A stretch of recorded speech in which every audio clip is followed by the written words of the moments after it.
السلام عليكم، ازيكم يا بنات؟ عاملين ايه؟ يا رب دايما تكونوا بخير. وحشتوني جدا جدا من الفيديو اللي فات. قبل ما نبدا بقى الفيديو ما تنسوش تصلوا على الرسول وحطوا لي لايك وكومنت حلو منكم واشتركوا في القناه لو لسه مش مشتركين. طبعا انتوا عارفين ان انا خلاص جبت يميش رمضان ده متهيألي كده من شهر جبته وخلصت منه. تمام، فكان ناقصني كام حاجه. انا جبت برضو باكيتة سكر، الكلام ده برضو من شهر وشلتها. يعني اول حاجه جبتها مشتريات رمضان كان اللهم صل على النبي، كان سكر وكان يميش رمضان. ماشي. جبت شكارة رز اهي. جبت شكارة رز، شكارة الرز عاملة 560 أو 580. انا بجيب نوع حلو قوي اسمه الفاروق.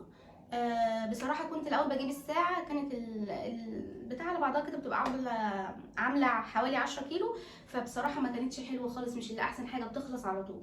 فالفاروق دي انا مجرباها حلوة ب 500. فجبت اللهم صل على النبي، دي انا مش هفتحها، دي هخليها رمضان.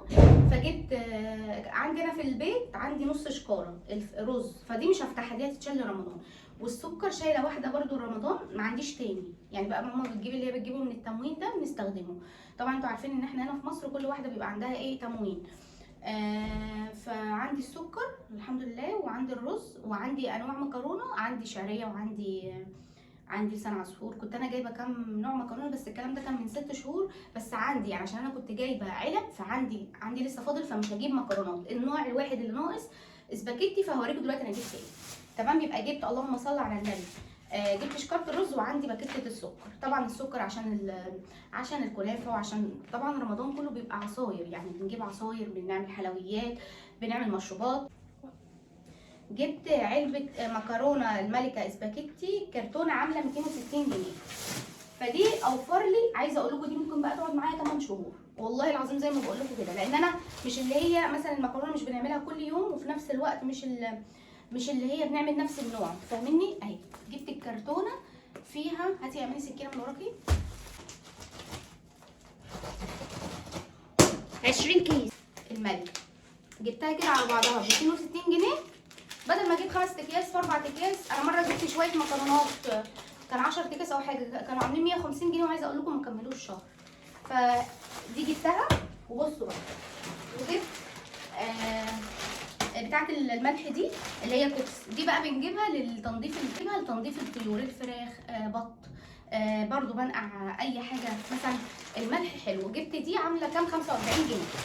جبت باكيت لو انت هتروحي تجيبي 4 اكياس، مش عارفه اروحي ب 10 ولا بكام، هيبقوا عاملين مثلا قولي 25 جنيه.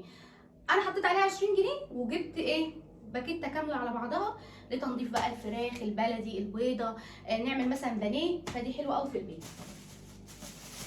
جبت علبه بسكويت بسكريم، دي اللي هي الكيس ب5 يا بنات. اللهم صل على النبي. في 12 واحده، الواحد ب5 جنيه. جبت علبه كده خليها في البيت.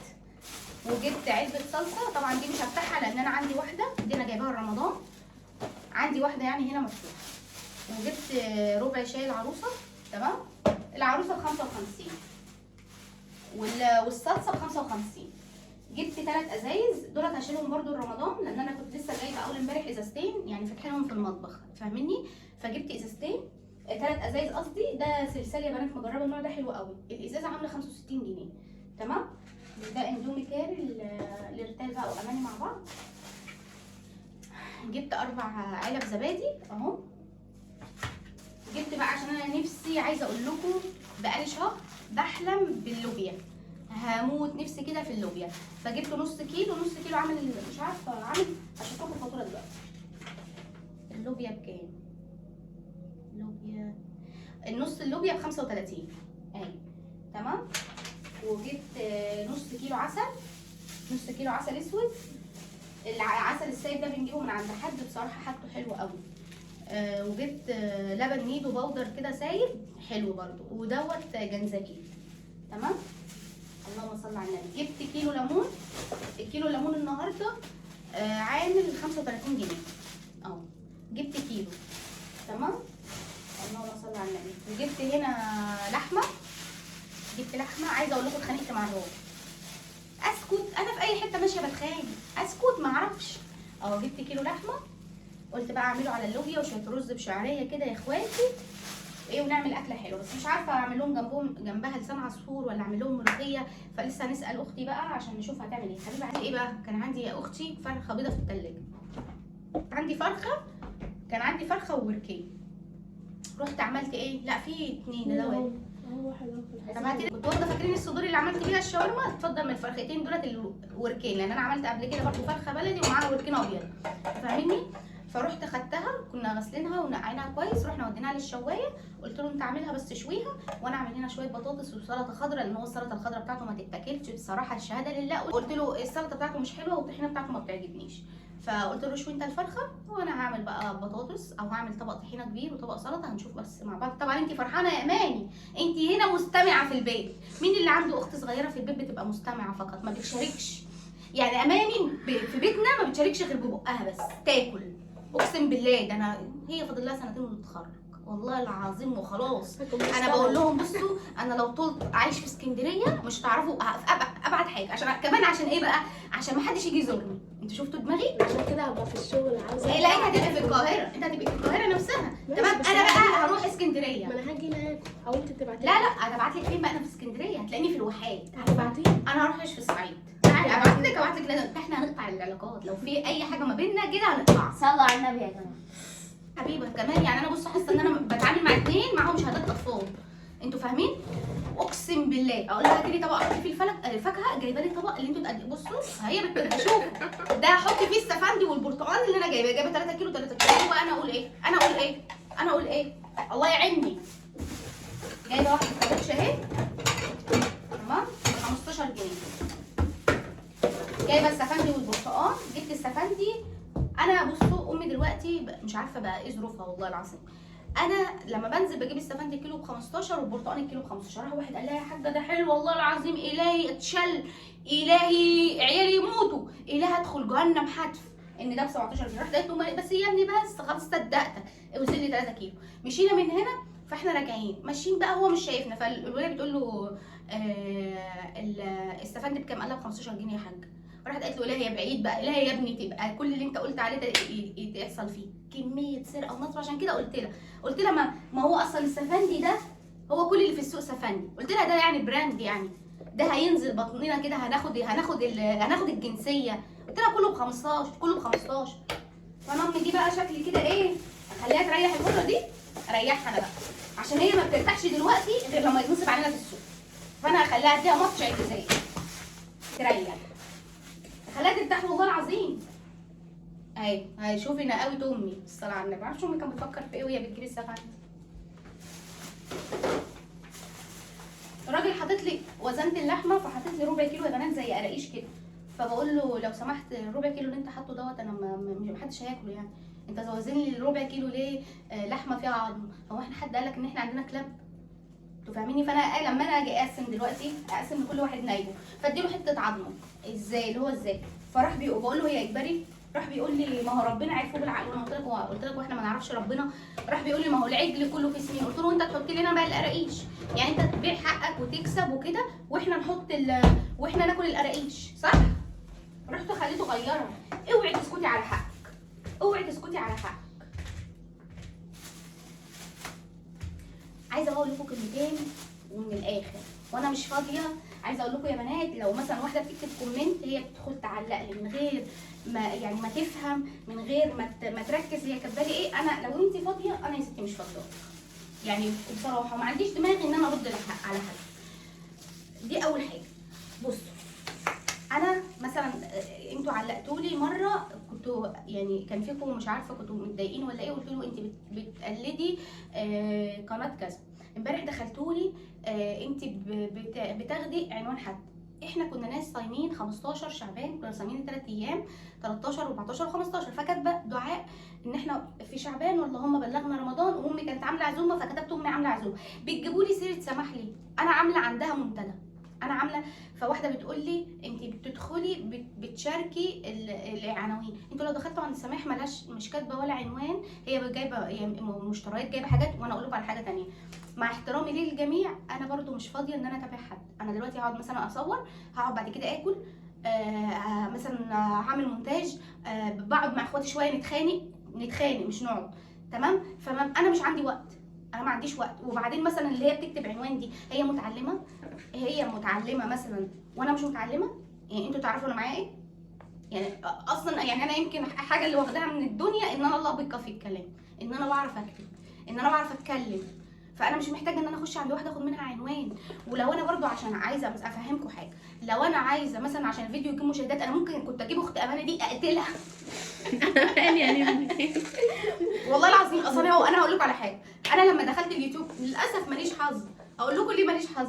قناه طبخ وكل حاجه وبتاع، بس انتوا القنوات الكبيره كلها واحترامي ليكم انتوا كلكم قمتوا على الطلاق. انتوا كلكم واحده، كل واحده مسكت حماتها وقالت لك حماتي اتخانقت معايا وحماتي طردتني نص الليل وجوزي ضربني وجوزي اتجوز عليا وجوزي بيخوني. انا ما عملتش حاجه الحمد لله، فعشان كده مش طالعه. امال هم كلهم مش طلعوا عشان مثلا ان هم شاطرين في الطبخ؟ لا استني يا ماما، هم مش كلهم ان هم طلعوا ان هم يعني بيرفكت في الطبخ، لا هي قامت على الحوارات وعلى التهزيق. فانا ممكن امسك حبيبه مع اماني نضرب بعض نكسر بعض، بس دي مش حياتنا. انتوا فاهميني؟ احنا ممكن نعمل الحاجات دي فعلا نتخانق بس ورا الكاميرا، امال احنا نطلع نعمل فضايح شو كده على اليوتيوب ليه بقى؟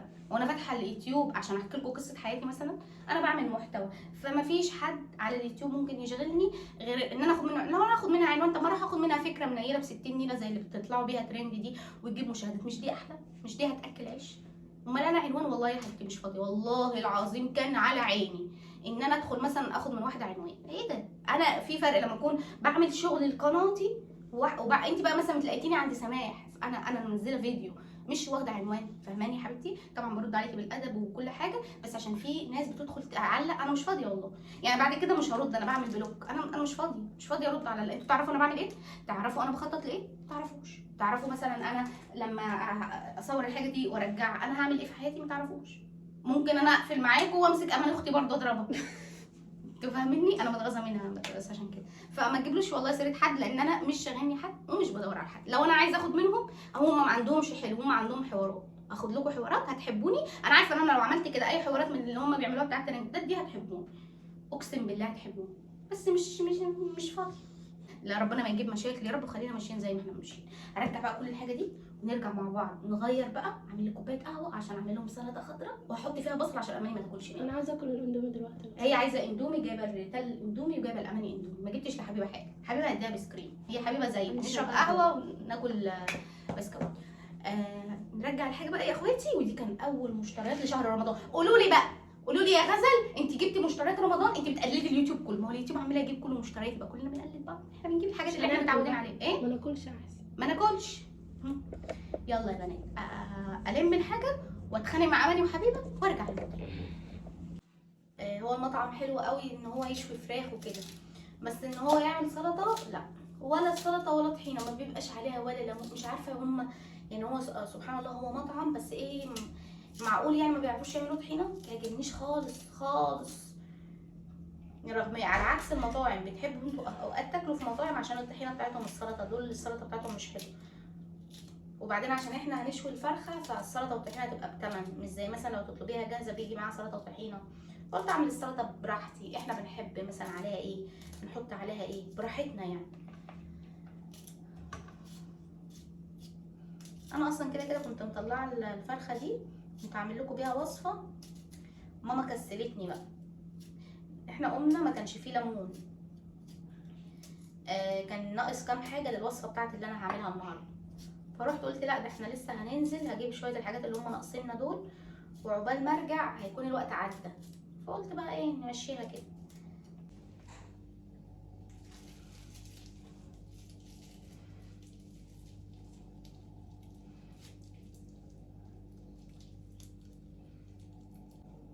هنزل بالطحينه يا بنات. تعالي يا بنات الخل.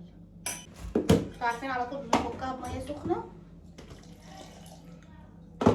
ماشي. طلعي لي الزيت كمان، زيت عافيه. نفكها كده شويه طحينه عسليه. انتوا عارفين انا لما بجيب لهم اي حاجه من بره فيها طحينه والله ما بياكلوها زيي، بيخلصوها على طول. بصوا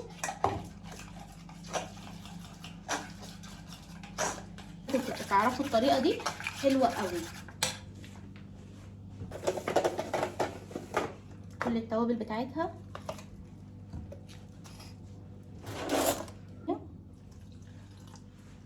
انا بحب قوامها ولا هي خفيفه ولا تقيله. نحط خل،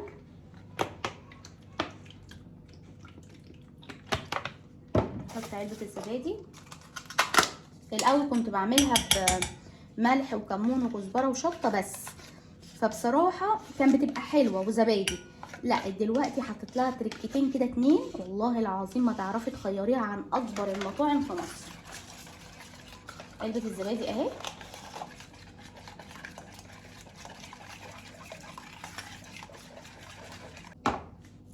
ركزوا بقى في التوابل اللي هقول لكم عليها دي. ادي لا نص ليمونه اهو،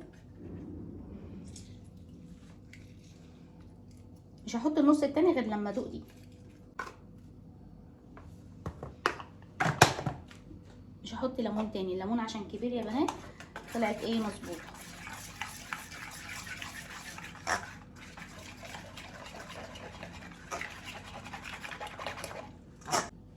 نحط شطه، نحط كمون، نحط كزبره، نحط هما بقى دول التوابل اللي انا بقول لكم الحلوه اللي ظبطت طعم الطحينه. معلقه كبيره توم باودر، ناخد شويه كده تاني اللي هي المعلقه الكبيره من دي الصغيره دي، وناخد كمان بصل باودر. اقسم بالله احلى طريقه للطحينه هتجربيها. طبعا لسه هنحط لها شويه زيت اهو مع شويه بصل باودر صغيرين كده.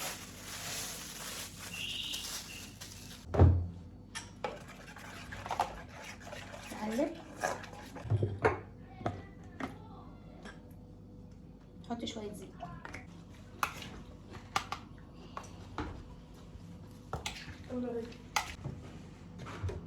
طبق عادي. خلاص نقشر بقى البطاطس. عالي الزيت يعني ولا هو عالي؟ عادي. نحمر شويه بطاطس، ولا مكرونه ولا اي حاجه. وبكره مش عامله لهم اكل والله، ما هعمل اكل يعني اطبخ وكده، لا هعمل بقى مسقعه، هعمل لكم اي حاجه حلوه كده يا عسل. ولا حتى قلت اجيب كيس شيبسي احطه كده معاهم ولا اي حاجه، قلت مش هحط حاجه ديكور يعني، هنحط الحاجه اللي احنا هناكلها. يلا يلا في السريع حطينا الطاسه، واماني هتحط لنا دلوقتي العيش. شاركت بمجهودها النهارده، ربنا يخليها لينا وتعيش وتعمل كده. ده انا يا بنات مقهوره منها قهره يعوذ بالله يا رب. بسم الله الرحمن الرحيم.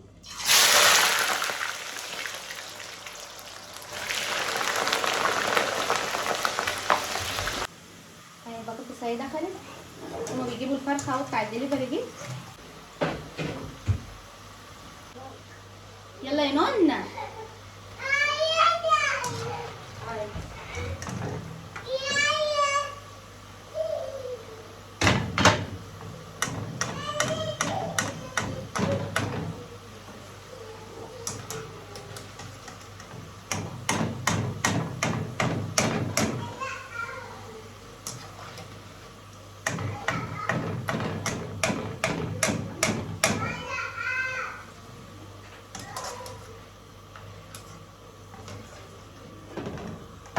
على جنب. انا بحس ان البوتاجاز هنا بتاع ماما لما بتحطوا عليه اي حاجه بحسه كده الطاسه بتتحرك. اهي البطاطس اهي، حط عليها رشه ملح كده، ولا مكرونه ولا اي حاجه. مثلا ذهبي ولا النحاسي دي. بصوا اهي يا بنات، وبس كده يا بنات اكون خلصت وارتحت وحاجه كده ايه على الماشي. بصوا يا بنات اهي خلصت كل حاجه. اشوفكم في فيديو جديد ومع السلامه.